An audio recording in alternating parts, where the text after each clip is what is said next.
I shall try to cut my remarks down, but after all, I'm a Negro Baptist preacher, you know. Nobody can control a Negro Baptist preacher, even God sometimes can. But nevertheless, I will try to make them like a woman's skirts, long enough to be respectable, but short enough to be interesting. Welcome to our channel, where we uncover the untold stories of history's most fascinating Black American figures. We're thrilled to have you here as we dive into the life of Adam Clayton Powell Jr. If you're ready to explore the highs and lows of a trailblazer who dared to challenge the status quo, stick around, and don't forget to like and subscribe for more gripping historical tales. Born in 1908 to a prominent pastor, Powell was raised amid the bustling energy and inequality of New York's Harlem. His father, a minister, led the Abyssinian Baptist Church, one of the largest and most influential African-American congregations in the country. From an early age, Powell was groomed for leadership, but he wasn't content to stay within the church walls. After earning degrees from Colgate and Columbia, he took over his father's pulpit in 1937, but preaching alone wasn't enough. By his 20s, he had transformed his church pulpit into a platform for activism. During the Great Depression, young Powell organized picket lines, rent strikes, and relief drives to aid his community.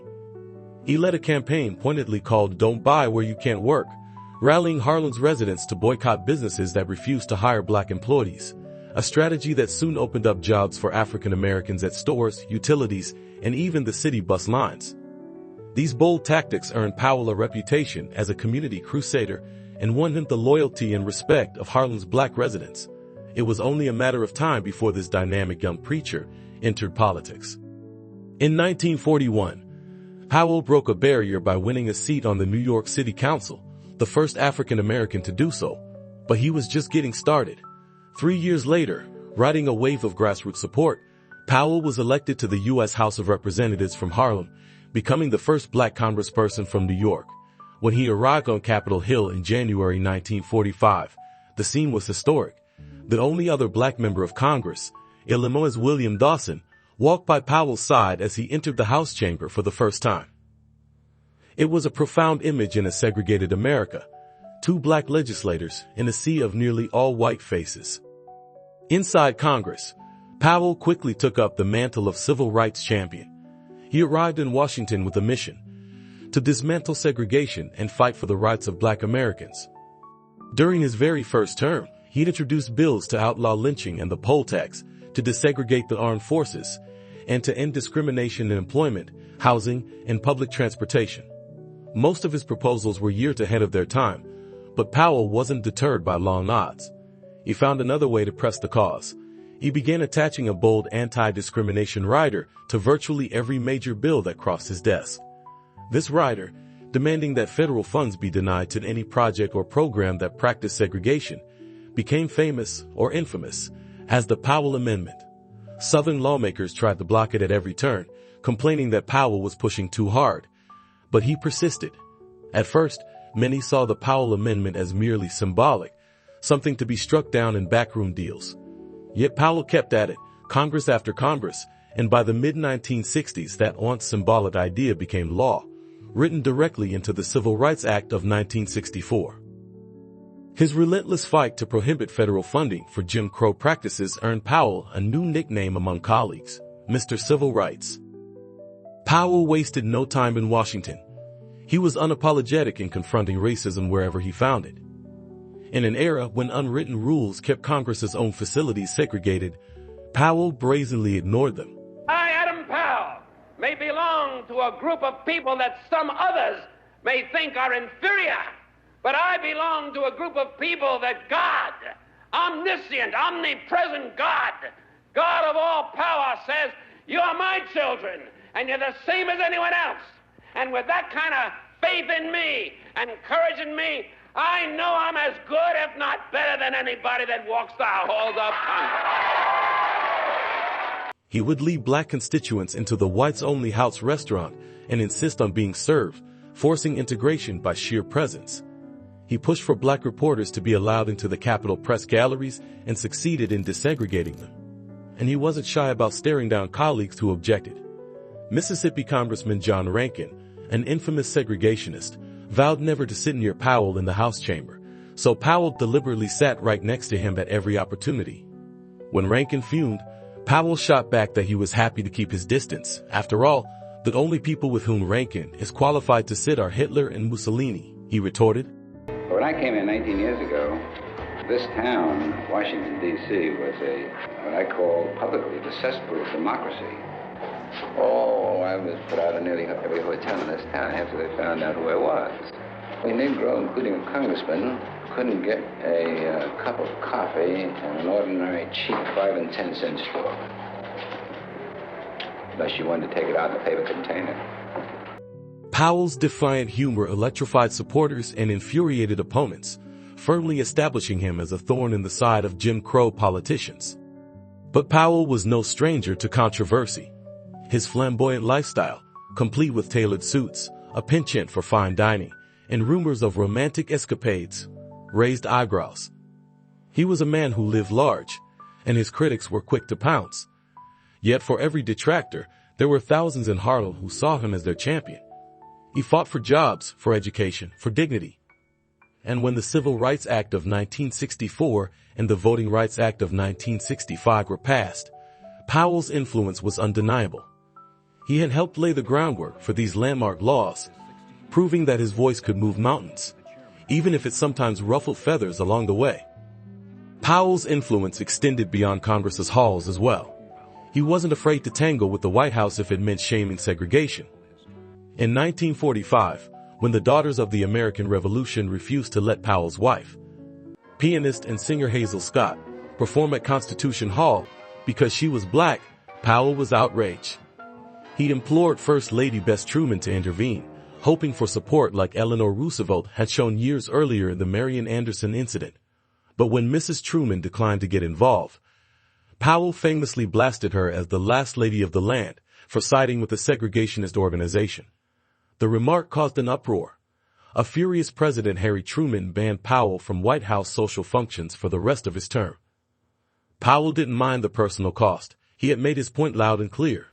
Is this the land of the free and the home of the brave? No. Is this a land with liberty and justice for all? No. Is this one nation, indivisible, under God? No. Either let us practice the democracy we are preaching, or shut up. Time and again, he demonstrated that he would go up against anyone, from powerful committee chairmen to first ladies, in his crusade for equality. Still, Powell's relationship with other civil rights leaders was complicated. Take Martin Luther King Jr., for example. The two men shared a vision, but often clashed over tactics. Powell, ever the maverick, wasn't afraid to break ranks. In one heated moment, he publicly criticized King's strategy of nonviolence, arguing that it wasn't enough to confront the brutal realities of racism. "We need action, not just words," he thundered, his words crackling with impatience. It was a rift that would never fully heal. He was a Baptist minister who quoted scripture on Sunday and a sharp-tongued politico who sparred with adversaries on Monday. He championed civil rights on the House floor and also highlighted injustice abroad. In 1955, Powell took the extraordinary step of attending the Bandung Conference in Indonesia, a gathering of African and Asian nations forging a path beyond colonialism. U.S. officials quietly tried to dissuade him from going, worried that having a black congressman there might send the wrong message during the Cold War. Powell went anyway. When communist reporters at Bandung grilled him about America's treatment of African Americans, Powell didn't flinch. But surprisingly, it's not anti-white, it's not anti-American, but it most definitely is anti-American foreign policy. He acknowledged America's flaws while urging critics to recognize the progress being fought for at home, using the world stage to press the case for racial justice back in the States. Powell's boldness sometimes put him at odds with his own political party. Case in point, the 1956 presidential election. Powell, a Democrat, stunned everyone by endorsing Republican President Dwight D. Eisenhower's re-election. Why would a civil rights advocate back the Republican incumbent over his own party's nominee? Powell explained that he was deeply dissatisfied with the Democrats' candidate, Adlai Stevenson, whom he saw as weak on civil rights. This maverick move made headlines and infuriated Democratic leaders. Southern Democrats in Congress even tried to retaliate by stripping Powell of his seniority and political perks. They succeeded in firing some of his staff and blocking him from a subcommittee leadership position. Punishment for his break with the party line. The white liberal was monopolizing the Negro civil rights fight. That's right. This is state thing. State thing. And he was allowing into his cartel, his monopoly, only those Negro liberals who would get along with him. Yet, remarkably, Powell's base in Harlem stood by him.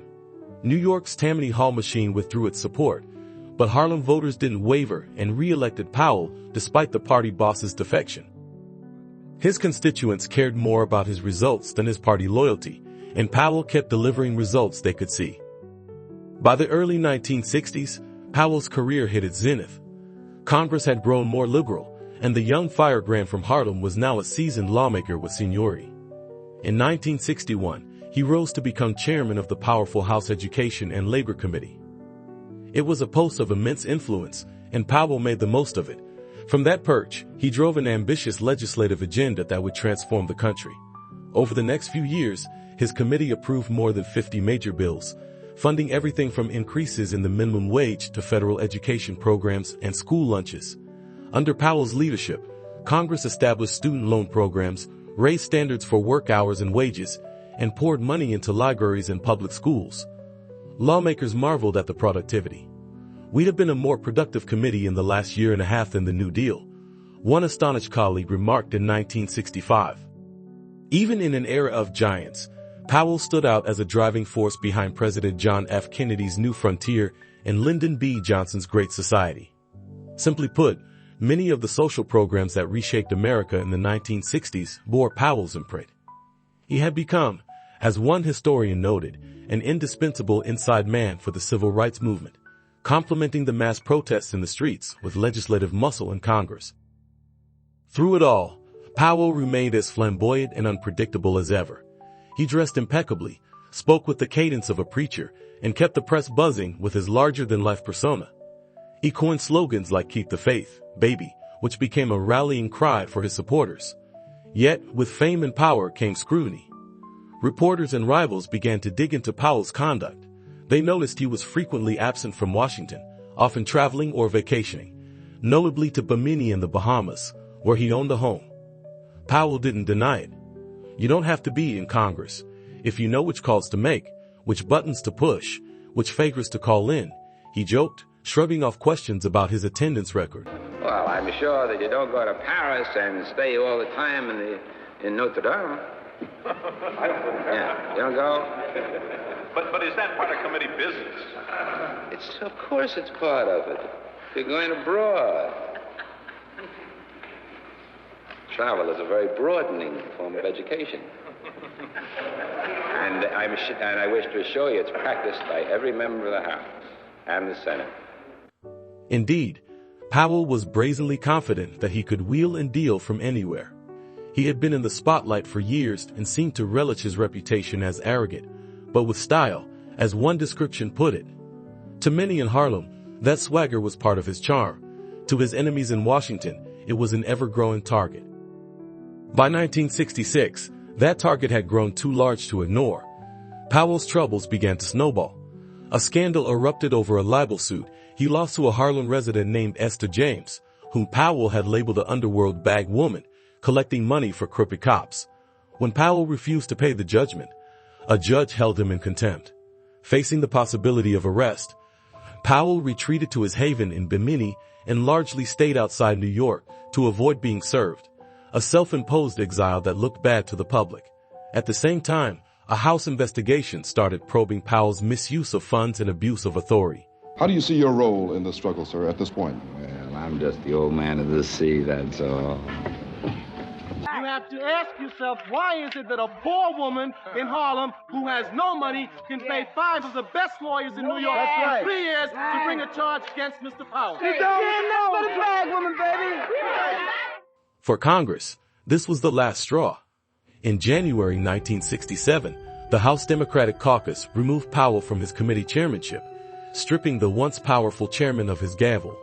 Still, rank-and-file members wanted a harsher punishment. Finally, in March 1967, the U.S. House of Representatives took the extraordinary step of voting to exclude Adam Clayton Powell Jr. from Congress altogether. It was a bombshell decision, essentially expelling a duly elected member, something that hadn't been done in decades. Powell was accused of defying the rules and disgracing the institution, and by a vote of 307 to 116 he was out. Just like that, the man who had been Harlem's voice in Washington for 22 years was banished from his seat. But Powell wasn't going down without a fight. The showdown culminated in a historic legal battle. Powell challenged his exclusion in court, arguing that the House had acted unconstitutionally by denying a seat to a duly elected member.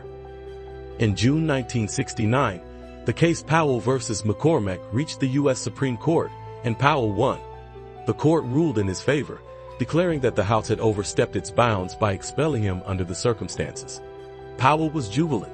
From now on, America will know the Supreme Court is the place where you can get justice, he proclaimed, satisfied that his rights, and by extension, voters' rights, had been vindicated. The ruling was more than just a personal victory. It set a lasting precedent that Congress cannot bar an elected representative who meets all constitutional requirements for office. But if Congress thought Adam Clayton Powell Jr. would slink away quietly, they were in for a surprise. Back home in Harlem, the news of Powell's ouster lit a fire under his supporters. To them, this felt like a betrayal by the establishment, and they weren't having it. In April 1967, Harlem voters went to the polls in a special election to fill the vacant seat and sent an unmistakable message. They re-elected Powell with an astonishing 86% of the vote. It was a dramatic act of defiance, a public vote of confidence in the man Congress had shunned. Powell, still soaking in the Caribbean sun, triumphed in absentia.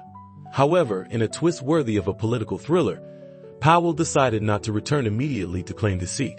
He stayed on Bimini for most of the year, perhaps calculating his next move or simply thumbing his nose at the institution that had spurned him. Any possibility you might not be in Congress in the coming term? Do I?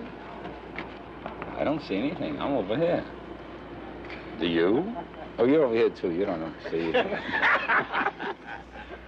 In November 1968, he won re-election yet again to another term. Proof that Harlem's love for Powell endured despite it all. These people here, for instance, leaning out the windows, they've never seen a hearing. And yet these are the people for whom we legislate. This is no stock show for me because I don't need anything in this community. I got 84.4% of the vote last year without spending a penny. All right, all television and cameras will have to stop now. By this point, Congress was at an impasse. Powell kept winning at the ballot box, but House leaders refused to restore his committee seniority or influence, effectively keeping him sidelined. Despite the legal victory, Powell's political star was fading. By 1970, he was in his 60s in ill health and had been absent from the day-to-day grind of Capitol Hill for years. Still, ever confident, Powell decided to run yet again for his seat, entering the Democratic primary that year. My people would elect me, even if I had to be propped up in my casket, he boasted, only half in jest. Mr. Powell has said that Harlemites would elect him even if he was dead as long as he was propped up. Is that true? I think the congressman is being very accurate in that statement. This time, Harlem's patience had worn thin. A new generation of leadership was emerging, embodied by Powell's former protege and challenger, Charles Rangel. Rangel campaigned hard, reminding voters of Powell's long absences and the embarrassment of his scandals. In a fiercely contested primary, Powell's old magic finally fell short. He lost by roughly 200 votes, a razor-thin margin that nonetheless marked the end of an era. After a recount and a court challenge, Powell conceded defeat. The reign of Harlem's once untouchable lawmaker had come to a close. In his final years, he had returned to preaching, spending his waning days back in Bimini and later in Florida. Reflecting on his career, Powell remarked that by the grace of God, he had done nothing more than any other member and no one bit less as a member of Congress. It was a characteristically modest but not too modest summation from a man who had, in truth, done so much more than most. Adam Clayton Powell Jr. broke barriers, challenged the system, and paved the way for future generations of black politicians. In Harlem, they still talk about him. the pastor turned politician who gave them a voice when the world tried to silence them. Black power means black dignity. Just as surely as you're proud to be white, we're proud to be black. Black is beautiful, baby. It's pretty. I always say to my brothers, I say, baby, don't worry about the white chicks. We got everything from chalk to charcoal in our own race. You see? Black is beautiful. Black is beautiful. Black power means dignity. It means we're going to walk side by side with you or through you. We're going to be with dignity and integrity. We don't want any more than you have, and we're not going to accept any less than you have. That's black power. What we know that we are the children of God. And there is a God who rules above with a hand of power and a heart of love. And if I'm right, thank God I'm right. He'll fight my battle, and I'll be free someday. Therefore, stand together, children. Work together, children. Fight together, children. Work together, children. Worship together, children. Vote together. Walk together, children. Don't you get weary. Great camp meet in the promised land. If you've enjoyed this deep dive into the life of Adam Clayton Powell Jr., be sure to like this video and subscribe to our channel for more stories of history's most intriguing characters. And if you have thoughts on Powell's legacy, drop them in the comments below. We'd love to hear your take. Thanks for watching, and we'll see you next time.